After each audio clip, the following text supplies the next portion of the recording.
السلام علیکم ورحمۃ اللہ تعالی وبرکاتہ۔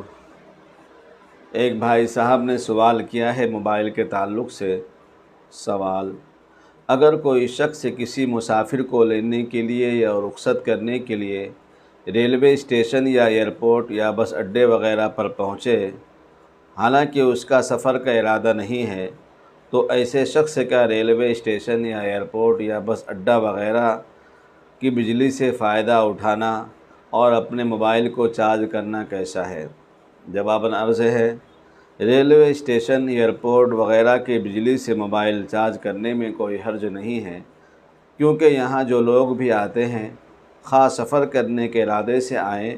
یا مسافر کو چھوڑنے کی نیت سے یا ان کا استقبال کرنے کے ارادے سے آئیں، سب کو بغیر امتیاز وہاں کی بجلی سے فائدہ اٹھانا جائز ہے، یعنی اجازت ہے، وہاں کی بجلی وغیرہ استعمال کر سکتے ہیں۔ در مختار: یہ دینی اور اہم اسلامی جانکاری اپنے تمام دوستوں میں، بزرگوں میں اور آپ کے تمام گروپ سے میں ضرور شیئر فرمائیں،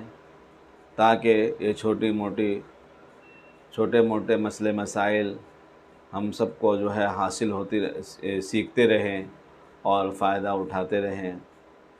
بعض مرتبہ دل میں خلل ہوتا ہے کہ کیا معلوم میں نے ریلوے اسٹیشن سے جو ہے چارج کر لیا بغیر اجازت کے، یا بس اڈہ سے یا ٹرین وغیرہ سے۔ تو جو تقوی والے ہوتے ہیں، نیک ہوتے ہیں، اللہ کا ڈر رہتا ہے، تو بعض لوگ جو ہے تھوڑی جو ہے دل میں تشفی نہیں ہوتی ہے، تو ایسے شخص کے لیے یہ مسائل کارآمد ہے، کام آنے والی ہے۔